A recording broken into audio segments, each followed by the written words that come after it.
ने समस्त वृद्ध मंत्रियों को बुलाया और भी विशिष्ट अधिकारियों को, क्योंकि युवराज पद पर हैं, और बिना सूचना के अपने पिता के सारथी को लेकर वहां पहुंचे निषाद के घर में।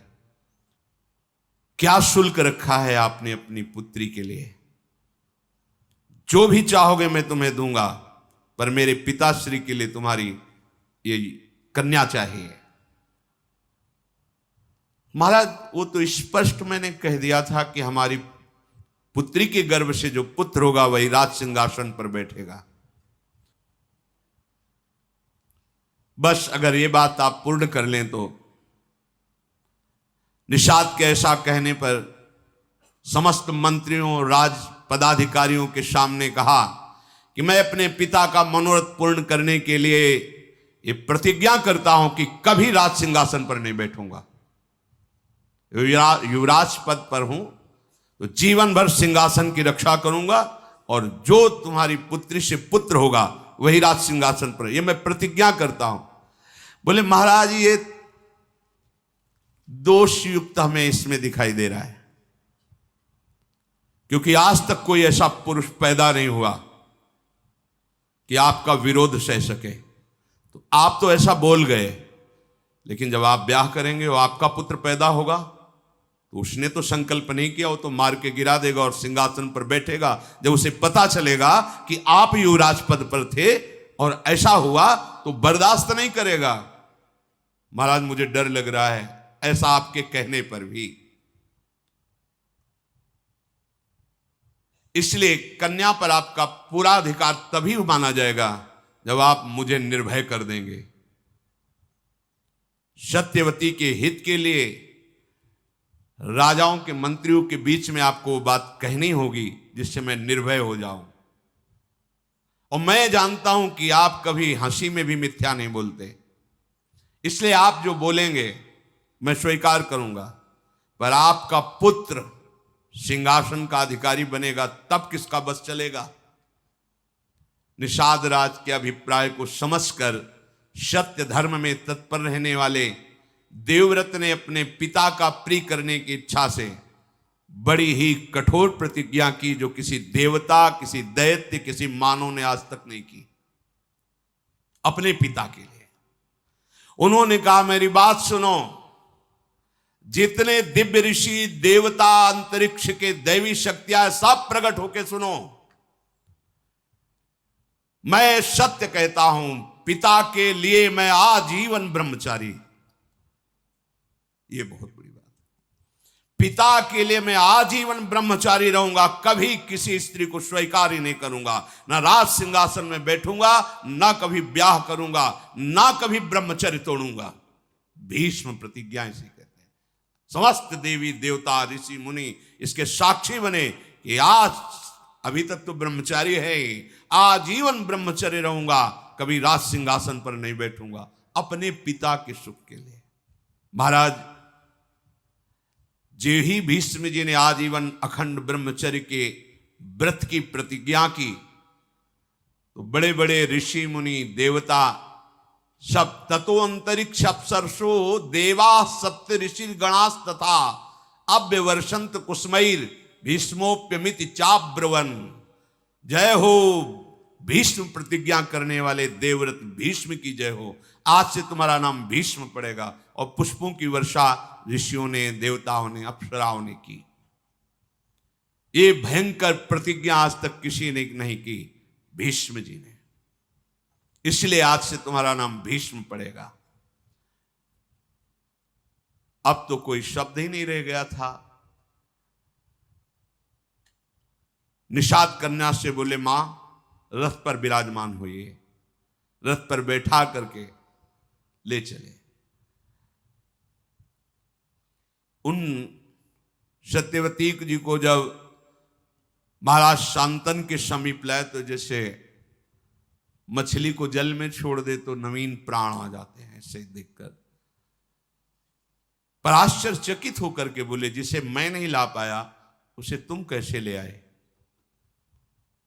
राजमंत्रियों ने बताया, महाराज ऐसी इन्होंने प्रतिज्ञा कर ली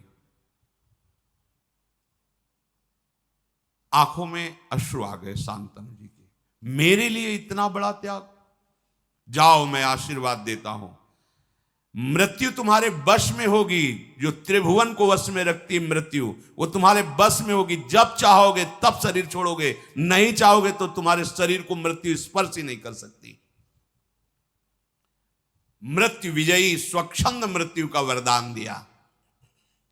न ते मृत्यु प्रभाविता यावत जीवित मिच्छसी त्वत्तो हनुज्ञाम संप्राप्य मृत्यु प्रभाविता नग। हे पुत्र, जब तक तुम नहीं चाहोगे तब तक तुम्हारे शरीर को मृत्यु छू ही नहीं सकती। मृत्यु विजयी होने का वरदान महाराज शांतनु ने दिया। सत्यवती जी महातपस्वी चेदिराज वसु की पुत्री हैं। पालन निषाद राज ने किया। शांतनु ने ज्योतिषाचार्यों से जान करके कि ये विशुद्ध वसु की कन्या है, शास्त्रीय विधि से विवाह किया, महल में विराजमान हुए। कुछ काल के पश्चात सत्यवती जी के गर्भ से शांतनु का बुद्धिमान पुत्र चित्रांगद प्रकट हुआ, जिसका नाम चित्रांगद रखा गया। बड़ा ही पराक्रमी, श्रेष्ठ पुरुषों में सम्माननीय। शांतनु ने फिर दूसरा पुत्र प्रकट किया, जिसका नाम विचित्रवीर्य हुआ। चित्रांगद और विचित्रवीर्य और भीष्म जी, गंगा से भीष्म जी और सत्यवती से चित्रांगद और विचित्रवीर्य महाराज शांतनु के प्रकट हुए। अभी विचित्रवीर्य यौवन अवस्था को भी नहीं प्राप्त हुए थे। महाराज शांतनु भगवत चिंतन करते हुए अपने शरीर को पूर्ण किया, अर्थात उनकी जीवन लीला समाप्त हुई। शांतनु के शरीर छोड़ने के बाद सारा का सारा भार भीष्म जी के ऊपर, क्योंकि अभी बालक ही थे। सत्यवती जी से सम्मति लेकर शत्रुओं का दमन करने वाले भीष्म जी ने चित्रांगद को राज्य पर बिठाया, राज सिंहासन पर चित्रांगद नवीन अवस्था थी, इसलिए वह अभिमान को शासन में नहीं कर पाए, क्योंकि ऋषि कुल में तो रहे नहीं, राजमहल में रहे तो इतना अभिमान बढ़ गया था कि जो भी सामने बात करता हस्तिनापुर के और संरक्षक भीष्म जी, वो सबका अपमान करके व्यवहार करते। और भीष्म जितने महान होते हुए बस इतना ही कह देते थे कि नहीं, वत्स सम्मान पूर्वक व्यवहार करना चाहिए, क्योंकि राजा पद पे हैं तो डांट नहीं सकते, पहले जाके सर झुकाना होगा। कोई भी मनुष्य हो, देवता हो, असुर हो, सबका आक्षेप करना, सबको अपमानित करना, चित्रांगद ने अपना ऐसा स्वभाव। तो एक गंधर्वराज का नाम था चित्रांगद, गंधर्वों का राजा था। वो एक बार सभा में आया, कहा राजकुमार मेरे जैसा कोई नाम धारण करे तो उसको मेरे से युद्ध करना होगा, मेरे पर विजयी हो तभी वो चित्रांगद नाम धारण कर सकता है, अन्यथा नहीं। मेरा नाम चित्रांगद है, मैं गंधर्वराज हूं, तुम्हें युद्ध के लिए ललकारता हूं। और धर्म ये कहता है जिसके लिए युद्ध ललकार हो वही लड़ेगा, ऐसा नहीं कि भीष्म जी लड़ लें।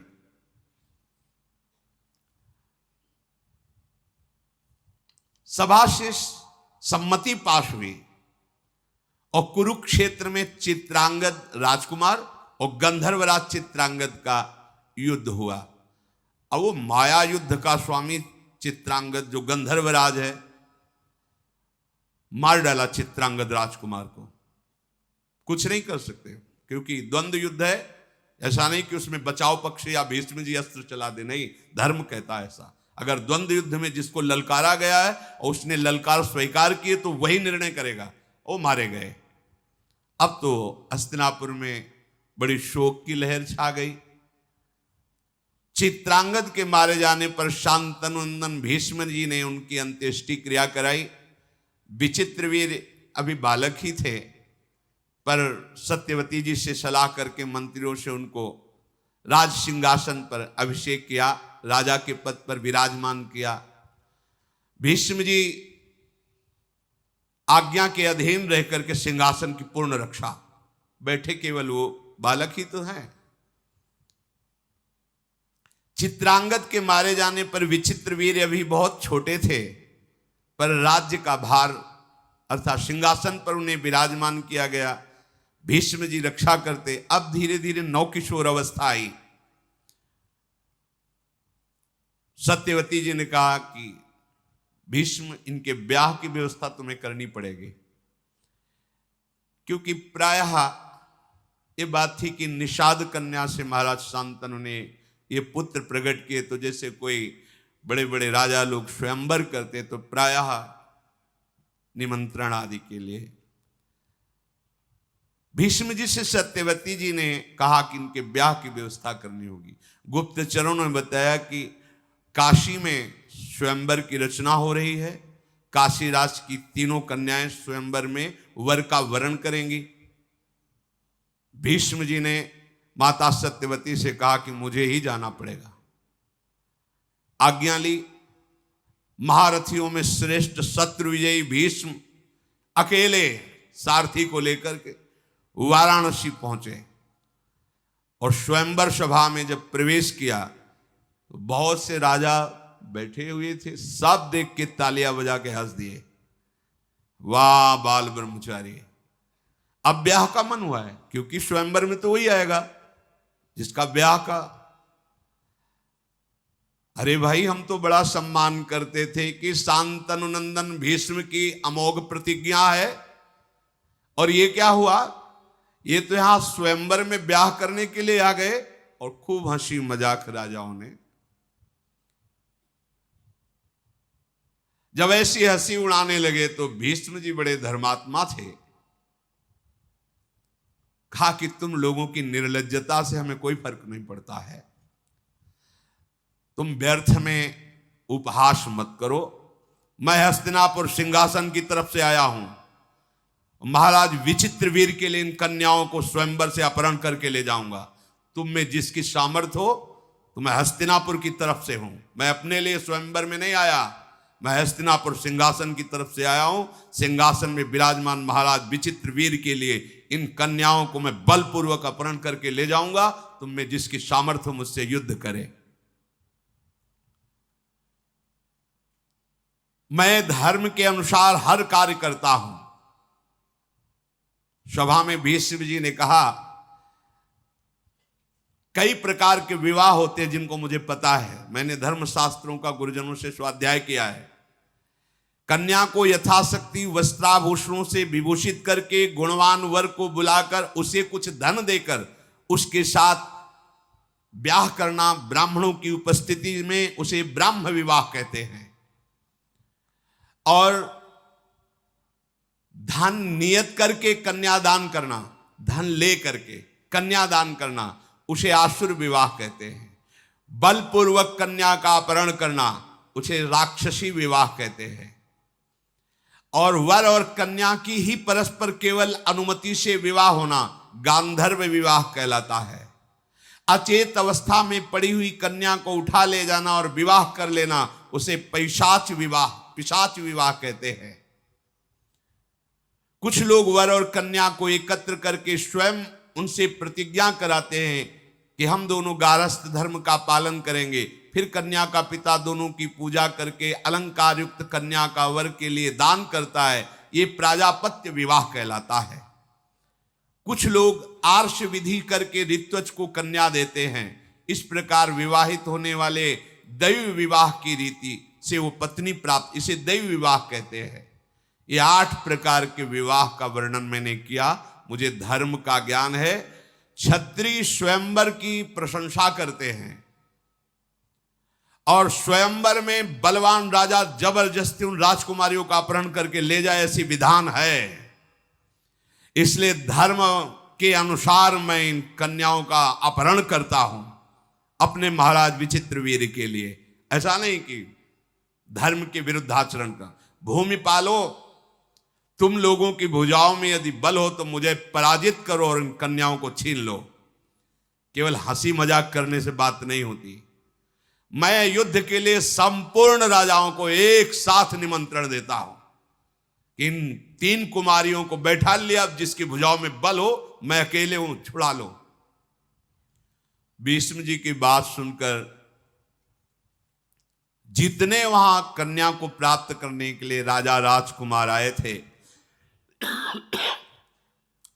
सबने अपने अपने कवच बांधने शुरू किए, भुजाओं में ताल ठोक करके भीष्म जी से लड़ने के लिए चले। जल्दीबाजी में कोई इधर कवच बांध रहा है, कोई उधर कवच बांध रहा है, मानो आकाशमंडल से तारे टूट पड़ रहे हो, ऐसे राजा चमकते हुए मुकुट, धनुष बाण भीष्म जी को घेर लिया। क्रोध में भर करके, भवें टेढ़ी करके चारों तरफ से ऐसे बाण वर्षा करने लगे जैसे वर्षा में पानी की बूंदें गिरते हैं। भीष्म जी ने दिव्यास्त्र के द्वारा सब बाणों को भस्म कर दिया। रोंगटे खड़े हो गए राजाओं के। एक साथ इतने राजाओं का आक्रमण। संपूर्ण शस्त्रधारियों में श्रेष्ठ भरत कुलभूषण भीष्म जी ने क्षण भर में समस्त योद्धाओं को पराजित कर दिया। कन्याओं को साथ लेकर राजधानी हस्तिनापुर की तरफ प्रस्थान किया। पीछे से आवाज आई, भीष्म रुको। तो मुड़ करके देखा तो महारथी शाल्व पीछे से ललकार रहा था। शाल्व का शारीरिक बल असीम था। बलवानों में महाबलवान साल्वराज उन 3 कन्याओं में से बड़ी कन्या जो अंबा थी, उससे पहले से इनकी मित्रता थी और यह निश्चय हुआ था कि स्वयंवर में वरण इन्हीं का होगा। भीष्म जी को कुछ पता नहीं था, उन्होंने तो अपहरण कर लिया। शत्रु सेना का संहार करने वाले भीष्म जी ने ललकार सुनी, रथ मोड़ दिया। बड़ा भयंकर युद्ध हुआ शाल्व का और भीष्म जी का। महारथी भीष्म जी ने क्षत्रिय धर्म का आश्रय लेकर शाल्व से युद्ध प्रारंभ किया। शाल्व ने भीष्म जी के ऊपर बड़े अस्त्रों का संधान किया, पर आश्चर्यचकित कर देने वाली बात, एक भी अस्त्र भीष्म जी का स्पर्श नहीं कर पा रहा, पहले ही भीष्म जी उसको नष्ट कर देते। युद्ध में ऐसी फुर्ती कहीं देखी नहीं गई जैसी भीष्म जी के अंदर। शांतनु नंदन भीष्म जी ने शाल्व से कहा, खड़ा रहे। तो उसके सारथी को मारा, उसके घोड़े को मारा, और जैसे पक्षीराज गरुण सर्प को दबोच लेते हैं, ऐसे शाल्व को बड़ा पराक्रमी शाल्व। भीष्म जी ने उसे घुटने के बल करके कहा, जा तेरे प्राण छोड़ता हूं, आवाज मत कर, वापस चला जा। इंद्रास्त्र के द्वारा उसको मूर्छित करके सावधान करके, जा प्राण दान करता हूं, तुझे मारूंगा नहीं। शाल्व निराश होकर के चला गया। शत्रु नगर पर विजय पाने वाले भीष्म जी महाराज उन कन्याओं को लेकर के हस्तिनापुर में प्रवेश किया। काशीराज की कन्याओं को जैसे अपनी छोटी बहन को लेकर जाया जाता, ऐसे भीष्म जी लेकर गए। विचित्रवीर्य अभी पूर्ण यौवन अवस्था को भी प्राप्त नहीं हुए थे। भीष्म जी के पराक्रम द्वारा हर कर लाई हुई सर्व सद्गुण संपन्न कन्याओं को लाकर सत्यवती जी से कहा, स्वयंवर से जीत कर लाए और विचित्रवीर्य के साथ इनका पाणी ग्रहण करो। जब विचित्रवीर्य के साथ विवाह की तैयारी होने लगी तो अंबा ने कहा कि महाराज भीष्म से कि मैंने तो समझा था तुम महावीर अपहरण अपने लिए कर रहे हो, मैं इनके लिए नहीं हूं। तुम अपहरण करके लाए हो, तुम स्वीकार कर सकते हो, अन्यथा मैं तुमसे प्रार्थना करती हूं कि शाल्व नरेश से मेरा मन राजी था और स्वयंवर में मैं उसी का वरण करती। आपने गलत कर दिया। यदि आप वरण करो तो आप हरण करके लाओ, आपका अधिकार है। अगर आप वरण नहीं करते तो मैं फिर स्वेच्छा से इसको स्वीकार नहीं करूंगी। मैंने साल्वराज का वरण किया था। धर्मज्ञ भीष्म जी ने ये बात जब सुनी तो भीष्म जी ने कहा, मुझे पता नहीं था। ब्राह्मण मंडली बुलाई, सुंदर रथ पे बैठाला और कहा, इनको सम्मान के साथ सालू के पास ले जाओ। स्वयं धर्म के ज्ञाता थे, अब जो शेष दो कन्याएं बची, अंबिका और अंबालिका, भीष्म जी ने शास्त्रोक्त विधि के अनुसार विचित्र वीर के साथ पाणी ग्रहण, वो बहुत प्रसन्न हुई। विचित्र वीर समझ नहीं पाए कि कैसे गृहस्थ धर्म में चला जाता है। नवीन अवस्था थी और वो सुंदरी कन्याएं जो पत्नी के रूप में मिली, विचित्र वीर अश्वनी कुमार के समान सुंदर थे। वो कन्याएं भी सुखी हुई कि चलो हमें ऐसा पति मिला, चक्रवर्ती सम्राट पद पे हैं। पर महाराज वो एकांत सेवन में ही अपना समय नष्ट करने लगे। विचित्र वीर उन दोनों पत्नियों के साथ वर्षों तक एकांत में ही रहे। इससे क्या हुआ, असंयम के कारण रागक्षमा रोग हो गया। अधिक स्त्री संयोग के कारण एकांत स्थान में वो समझ नहीं पाए कि गृहस्थी धर्म की भी कला है। ऐसे नहीं कि आप असंयमित होकर व्यवहार करें, नहीं, शास्त्र मर्यादा के अनुसार चले। इसीलिए पहले गुरुकुल भेजा जाता था, गुरुजनों से शास्त्र स्वाध्याय, फिर गृहस्थ में जाया जाता था। ब्रह्मचर्य जीवन है, ब्रह्मचर्य त्याग ही मृत्यु है।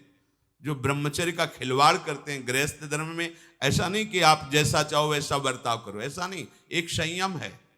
ब्रह्मचर्य ही जीवन है और ब्रह्मचर्य नाश ही मृत्यु है। ये चक्रवर्ती सम्राट पद पर है, किसी भी तरह की कोई असुविधा नहीं। राज वैद्यों के द्वारा इनका भोजन परीक्षण करके ही भेजा जाता है। ऐसे पवित्र और सुंदर वंश में प्रकट हुए, ऐसे कामासक्त हो गए कि जिस दिन से ब्याह हुआ एकांत सेवन ही और राजक्षमा रोग उनको हो गया।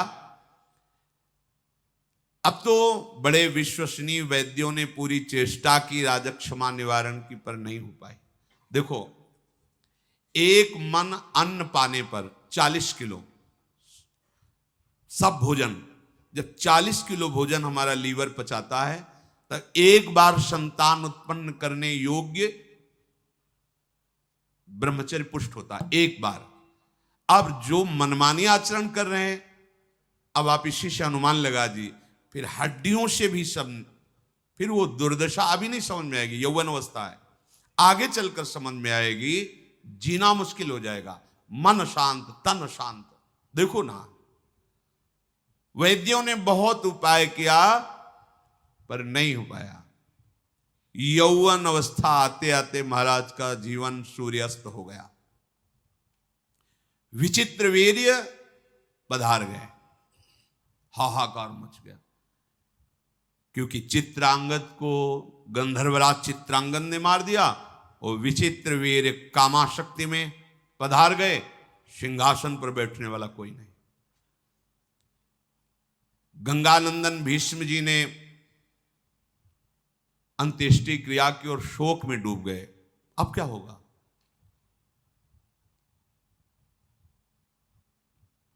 सत्यवती जी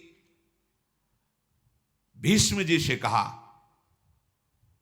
बेटा जो मैं बात कहने जा रही हूं हो सकता है तुम्हें पसंद ना हो, पर मेरी आज्ञा, धैर्यपूर्वक सुनना। तुम शास्त्र और शस्त्र दोनों के ज्ञाता हो, पितृकुल मातृकुल दोनों के रहस्य को जानने वाले हो। तुम गंगा नंदन हो अर्थात पवित्र हो। बेटा तुम्हारी एक एक वृत्ति धर्म में स्थित है। पर अब मैं बात जो बार बार लड़खड़ा रही है कहने से, जो मैं बात कहने जा रही हूं वो धैर्यपूर्वक सुनना। सिंहासन खाली है। विस्तृत और संक्षेप दोनों से धर्म का रास्ते तुम जानते हो। श्रुति और वेदों को तुम जानते हो। तुम्हारी धर्मनिष्ठा, सदाचार, संयम और तुम्हारी बुद्धि शुक्राचार्य और बृहस्पति जैसी है। इसलिए धर्मात्माओं में श्रेष्ठ भीष्म, तुम्हें मैं जिस कार्य में लगाना चाहती हूं, कहने में संकोच हो रहा है, पर मैं आशा करती हूं मेरी आज्ञा का पालन करोगे। तुम्हारा भाई ही है विचित्रवीर्य। छोटी अवस्था में शरीर छूट गया, कोई पुत्र नहीं हुआ, ये दोनों सुंदरी राजकुमारियां जो विचित्रवीर की पत्नी बनी, अभी युवावस्था को है। भारत हमारे कुल की संतान परंपरा को सुरक्षित रखने के लिए तुम्हें मेरी ये बात माननी है कि इनके गर्भ से पुत्र उत्पन्न करो, क्योंकि तुम मेरे बेटा ही हो। पिता और माता दोनों का अधिकार होता है। पिता शांतनु, तुम्हारी मां गंगा, तो उन्हीं के समान मैं हूं। सत्यवती जी ने कहा, महाबाहो विचार करके ये धर्म कार्य है, तुमको ऐसा करना चाहिए। अभिषेक कराओ, सिंहासन पर विराजमान हो और आगे के लिए संतान उत्पन्न करो। बड़े बड़े विद्वानों मंत्रियों के बीच में सत्यवती जी ने ऐसी बात कही। धर्मात्मा भीष्म जी ने कहा, मां तुम्हारा कहना बनता है, परंतु मैं राज्य के लोभ से क्या बात, मैं कभी जीवन में अपने ब्रह्मचर्य को खंडित नहीं कर सकता। तीनों लोगों का राज्य प्राप्त हो रहा तो भी मैं तिलक नहीं लगवा सकता सिंहासन के लिए। जो प्रतिज्ञा की किसी भी स्थिति में नहीं तोड़ सकता। तीनों लोगों का राज्य, देवताओं का साम्राज्य और समस्त सुख एक साथ मेरे सामने आ जाए तो भी मेरी सत्य प्रतिज्ञा को तोड़ने असंभव, ऐसा नहीं हो सकता। मैं प्राण त्याग सकता हूं, सत्य को नहीं। यह महाभागवत की स्थिति, सत्य को नहीं। पृथ्वी अपना गंध छोड़ सकती है, जल अपने रस को छोड़ सकता है, तेज रूप को, वायु स्पर्श को, लेकिन भीष्म अपनी प्रतिज्ञा को नहीं।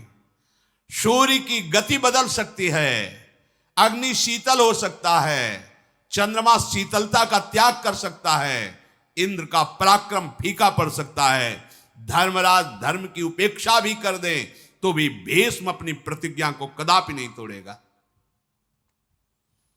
माता हस्तिनापुर का क्या, चाहे संसार का नाश हो जाए, मुझे अमरत्व मिले, त्रिलोकी का राज्य मिले, पर मैं अपने प्रण को नहीं तोड़ सकता, सत्य को नहीं छोड़ सकता। माता सत्यवती चुप हो गई। उन्होंने कहा, बेटा मैं जानती हूं तुम सत्य प्रतिज्ञ हो, पर क्या तुम मेरी बात को नहीं समझ रहे हो? परंतु अगर मेरी बात को समझ रहे तो कोई तो उपाय होगा। तुम सिंहासन पर नहीं बैठोगे, वहां पुत्र है नहीं, अब होगा क्या आगे? भीष्म जी ने कहा, राजमाता मैं धर्मशास्त्रों को जानता हूं, बड़े बड़े महापुरुषों से आपद अवस्था में धर्म की व्यवस्था का भी विधान जानता हूं, इसलिए मैं आपको एक सलाह दे रहा हूं। भीष्म जी ने कहा,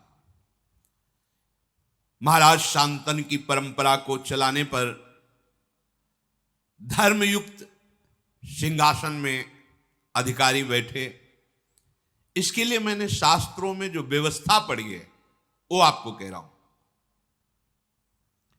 शास्त्रों में कहा गया है, विधवायाम नियोगार्थे निवृत्तेतु यथा विधि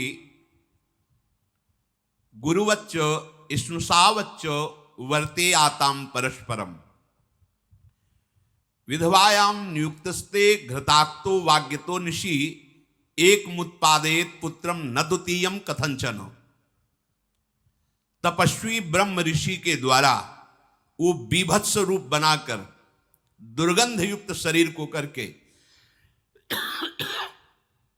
राज सिंहासन चलाने के लिए केवल एक पुत्र पैदा कर सकता है, जो कभी मिला ना हो और कभी मिले ना। और तपस्या से युक्त जितेंद्रीय ब्रह्म ऋषि, ऐसे ब्रह्म ऋषि को राजी कर लिया जाए और संतानोत्पत्ति के लिए एक बार ऐसा संयोग कराया जाए, शास्त्र का ऐसा आदेश है। तब सत्यवती जी ने कहा कि बेटा तुम पुत्र हो, इसलिए मैं लजाती हुई तुमसे कहती हूं कि मुझे किसी और ब्रह्म ऋषि के ढूंढने की आवश्यकता नहीं है। हमारे गर्भ से एक प्रकट हुआ है जिसका नाम श्री कृष्ण द्वैपायन व्यास है, जिसको केवल भगवान पाराशर ही जानते हैं, दूसरा नहीं जानता अभी तक। अगर तुम्हारी सलाह हो तो मैं अपने बेटा व्यास को बुलाऊं, फिर उसको आज्ञा करूं, क्योंकि उन्होंने कहा था कि जिस समय तुम चिंतन करोगे मैं चिंतन करते हुए उपस्थित हो जाऊंगा। भीष्म जी ने कहा, सुना है महर्षि व्यास वो तो समस्त वेदों की वो प्रकट करने वाले, वो तो भगवत स्वरूप हैं। ये तो माता बहुत सुंदर बात हुई, आप भगवान व्यास जी का जरूर चिंतन कीजिए। मुनिवर श्री कृष्ण द्वैपायन व्यास का चिंतन किया। जे ही चिंतन किया तो वेदों के श्लोकों की गूंज करते हुए भगवान व्यासदेव जी वहीं प्रकट हो गए। भगवान के अवतार हैं, श्याम शरीर विशाल नेत्र। कहां से आए किधर से आए कुछ पता नहीं, वहीं प्रकट हो गए। जी सत्यवती ने देखा, दौड़ करके हृदय से लगा लिया, पुत्र है। और वात्सल्य भाव से भर करके अपने वक्षा स्थल से लगाकर दुग्ध से अभिषेक किया। सत्यवती जी की आंखों से आंसू बह रहे थे। भगवान महर्षि व्यास जी अपने कमंडल के पवित्र जल से माता के चरणों का अभिषेक करके साष्टांग प्रणाम किया। धर्म के तत्व को जानने वाली, अय मां जरूर कोई इच्छा है आपकी, तभी आपने स्मरण किया है, आज्ञा कीजिए। त्रिभुवन में कोई ऐसा कार्य नहीं जो आपकी आज्ञा से पूर्ण ना हो सके। बड़े बड़े हस्तिनापुर के ब्राह्मणों ने भगवान व्यासदेव जी का अभिषेक पूजन वंदना की। जब आसन पर विराजमान किया तो सत्यवती जी ने कहा कि माता और पिता दोनों से पुत्र का जन्म होता है, दोनों का समान अधिकार होता है, पर पिता से भी अधिक पुत्र पर मां का अधिकार माना गया है। संन्यास लेने पर भी मां को साष्टांग दंडोत करने का आदेश है और पिता साष्टांग दंडोत उस सन्यासी पुत्र की करे, ऐसा आदेश है। पर वो सन्यासी पुत्र भी अपनी मां को साष्टांग, पिता से भी अधिक मां का अधिकार है। पता नहीं किस विधान से भगवान प्रसन्न होकर मेरे गर्भ से आप जैसा पुत्र प्रकट किया। जैसे पिता के नाते से भीष्म मेरा पुत्र है, ऐसे माता के नाते से तुम भी शांतनु पुत्र ही हो। पिता के नाते से भीष्म जी पुत्र हैं, मैं मां पद पे हूं, पर मां तो गंगा जी हैं। ऐसे पिता के नाते से जैसे हो भीष्म जी, ऐसे मां के नाते से, पिता तो पाराशर जी पर मां तो मैं ही हूं, इसलिए मैं तुम्हारी मां हूं, तो तुम इस शांतनु वंश में भी अपना अधिकार रखते हो। इसलिए मेरी आज्ञा है, विचित्र वीर की दोनों पत्नियों से मुझे एक एक राजकुमार चाहिए। ये संतान उत्पादन का कार्य मैं तुम्हें देती हूं और ये धर्म कार्य है। अतः मेरी बात पर विचार करके इस कुल परंपरा चलाने के लिए भीष्म की सलाह और विद्वानों की सलाह और धर्मयुक्त वो आप कार्य कीजिए। भगवान व्यासदेव जी ने कहा, माता पर और अपर दोनों प्रकार के धर्मों का रहस्य जानने पर आपकी आज्ञा धर्म संगत है। ऐसा नहीं कि आप अधर्म की आज्ञा कर रही। मैं किसी कामना के वशीभूत होकर नहीं, आपकी आज्ञा पालन करने के लिए जो आप कहेंगे मैं उसका पालन करूंगा। मैं वरुण के समान तेजस्वी पुत्र उन दोनों युवतियों से प्रकट करूंगा, पर मेरी आज्ञा सुना दी जाए कि इनको एक एक वर्ष तक जैसा मैं नियम बताऊं वैसे ये चलें। सत्यवती जी ने कहा, ये सब बातें बंद करो, मुझे एक वर्ष नहीं, मुझे अभी गर्भ चाहिए। एक वर्ष इंतजार करेंगे, एक वर्ष में तो बालक प्रकट हो जाए, मुझे अभी चाहिए। ये नियम संयम व्रत ये सब दूसरे को समझाओ, तुम मेरे पुत्र हो, मेरी आज्ञा है। मैं इस समय पुत्र कामना से युक्त हूं, सिंहासन खाली है, शीघ्र गर्भ धारण करने के उपाय करो। राजा का राज्य सुरक्षित रहना प्रजा के लिए बड़ा सुखकर होता है। भगवान व्यास जी ने कहा यदि मुझे समय नहीं दे रही हो तो फिर उन देवियों को बोलो कि भयभीत ना हो मेरे रूप को देखकर, घृणा ना करे मेरे रूप को देखकर।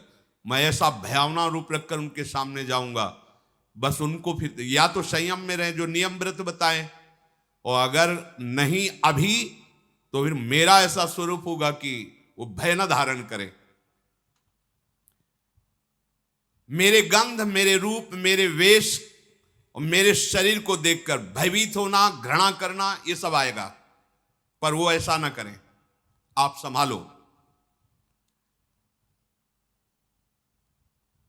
ऐसा कहने के बाद महातेजस्वी मुनिश्रेष्ठ व्यास जी भगवान सत्यवती से शुद्ध वस्त्र श्रृंगार धारण कराओ और उनको बैठा लो।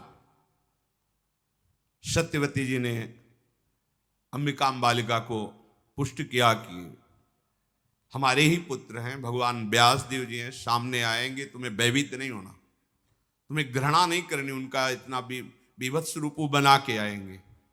बहुत तैयार किया, राज सिंहासन पर बैठने के लिए अधिकारी चाहिए।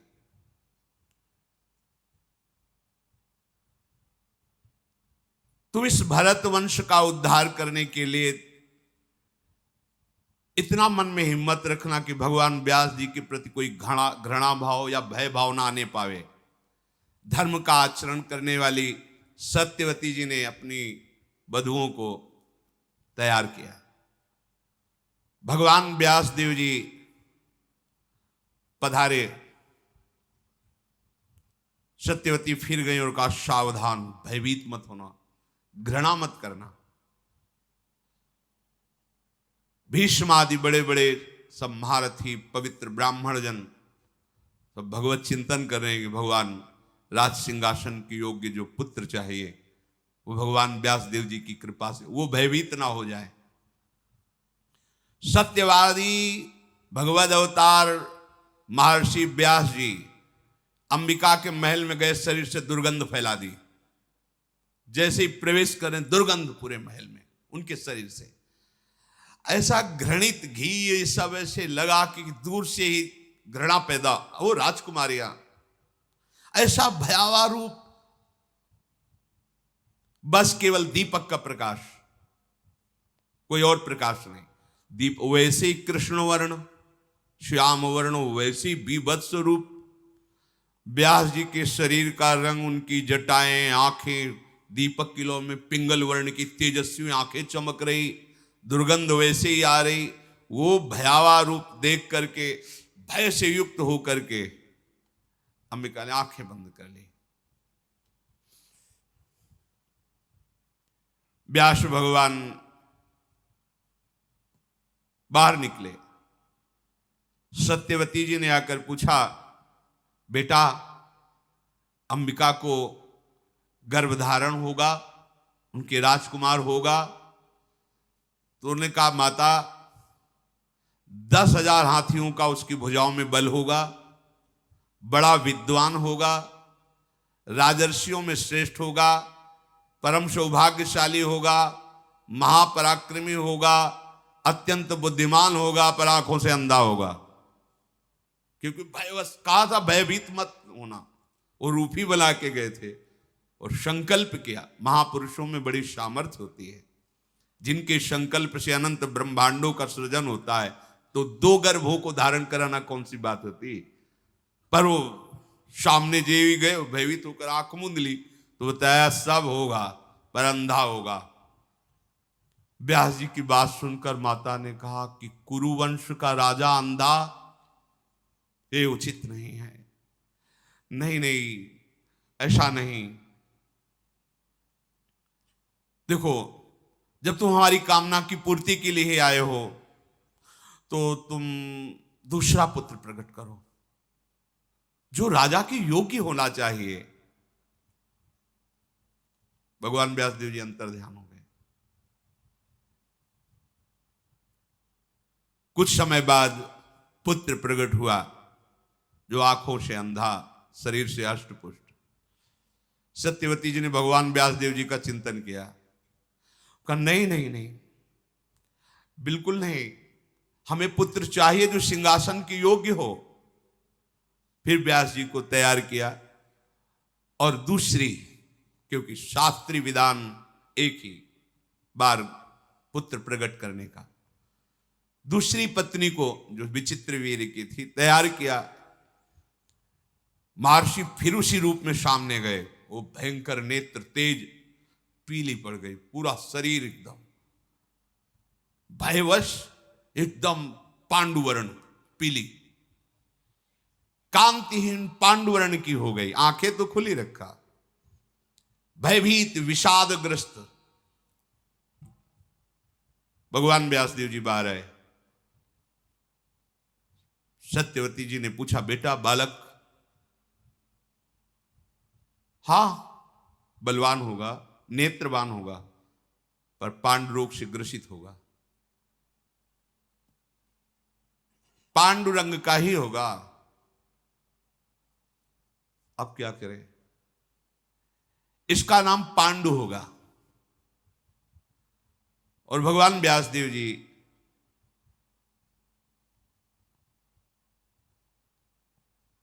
देखो, भगवान की लीला का स्वरूप पहले से संबोधन कर रहे थे, भय मत करना, घृणा मत करना, वैसा स्वरूप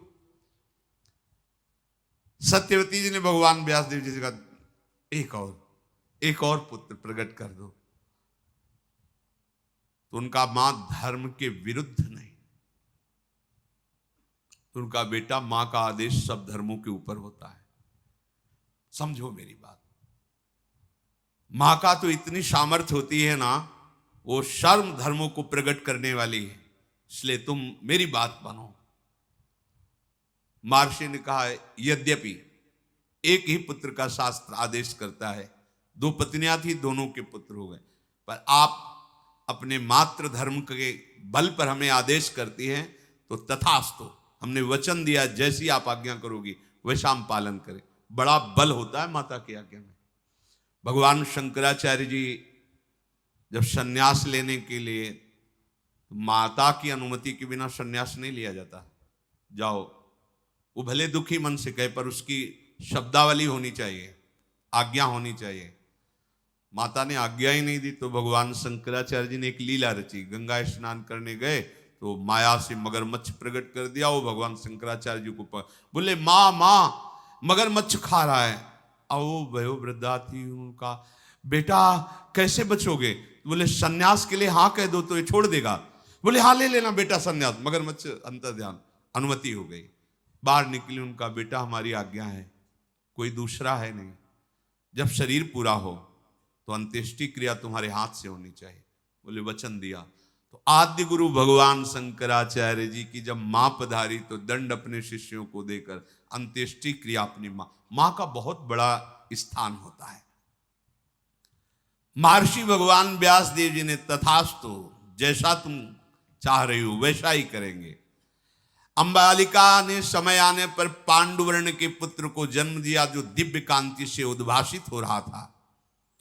वही महाधनुर्धारी पांडव के पिता पांडु के रूप में, और वो जो नेत्रहीन प्रकट वो धृतराष्ट्र के रूप में। अब जब अंबिका को फिर कहा कि भगवान व्यास देव जी पधारेंगे, पहले ही भयभीत होकर आंख बंद कर ली थी। अब महारानी के राजमाता की आज्ञा तो मानना पड़ेगा। तो एक बहुत ही सुंदर दासी थी, वहां कौन देखने आता है कि राजकुमारी मतलब विचित्र वीर की पत्नी बैठी या दासी बैठी। तो दासी को आभूषणों से सुसज्जित करके, मैं देखना भी नहीं चाहती ऐसा रूप जो एक बार देख चुकी हूं, तू बैठ जा सैया पे। अपनी दासी को जो बहुत ही सुंदर, उसको क्या भय का, भयभीत मत होना एकदम। तो दासियां वैसे भी प्रवीण और चतुर होती हैं। महर्षि भगवान व्यासदेव के आने पर प्रसन्न मुद्रा में हाथ जोड़ करके प्रणाम करते हुए, कोई भय नहीं, कोई दुर्गंध नहीं, कोई पीला हरा नहीं पड़ना। दासी बड़ी चतुर प्रवीण। महर्षि व्यास जी बाहर निकले। सत्यवती जी ने कहा, बालक कैसा होगा? तो उनका दासी पुत्र होगा। दासी पुत्र कैसे? तो बोले दासी तो विराजमान थी, वो दोनों राजपत्नियां थोड़ी थी। लोक में साक्षात धर्म का अवतार माना जाएगा। भगवान के अंश स्वरूप विदुर जी, महात्मा विदुर जी, ये भगवान व्यासदेव जी से प्रकट किए। परम ज्ञानी, परम धर्म, ये साक्षात विदुर जी धर्मराज हैं, साक्षात धर्मराज। धर्मराज के अंश से धर्मराज युधिष्ठिर, लेकिन ये साक्षात धर्मराज जी हैं। कई बार सत्संग में सुनाया है मांडव्य ऋषि की कथा कि उनको चोरों के साथ आश्रम से बांध करके राजा के पास ले गए। राजा ने शूली में चढ़ा दिया, सबको शूली से उतारा गया मरने के बाद, पर आप पद्मासन लगाए बैठे थे तो शूली निकली ही नहीं, तो काट दी गई। तो राजा से कहा तुम डरो मत, मैं तो सीधे धर्मराज से बात करूंगा। वो अंतर्ध्यान होकर यमपुरी पहुंचे। धर्मराज ने स्वागत सम्मान किया तो उन्होंने कहा कि मैंने जीवन भर तपस्या की है, गुदाद्वार में शूली अब भी दसी हुई है, क्या पाप मैंने किया? तो उनका महाराज कोई भी दंड बिना पाप के नहीं मिलता, आप देख लीजिए। तो जैसे अपने नहीं सीरियल लगा दे तो चलता है, ऐसे उनके सामने चला। 8 वर्ष के थे, एक तितली की गुदा में बम्बूल का बड़ा कांटा ऐसे करके छोड़ दिया, उसका फल मिला कि उनके गुदा में शूली। अवश्य में भोक्तव्यम कृतम कर्म शुभाशुभम। तब उन्होंने मांडव्य ऋषि ने कहा कि ये धर्म का न्याय तो नहीं है। 8 वर्ष की अबोध अवस्था का बालक हित या अहित का ज्ञान नहीं रखता। पहली बात मैं मर्यादा स्थापित करता हूं कि 14 वर्ष के पहले की किए हुए पापों का किसी भी बालक को कोई फल नहीं मिलेगा। मतलब 14 वर्ष के आगे के पापों की गणना होगी, पीछे की नहीं। ये महाराज मांडव्य। और तुम एक बार मृत्युलोक में जाओ और स्वाद लो कैसा होता है मृत्युलोक। यहां बैठे बैठे हिसाब किताब करते हो। साक्षात मांडव्य ऋषि के शाप से धर्मराज विदुर जी के रूप में प्रकट हुई। शेष चर्चा इन महाभागवतों की आगे।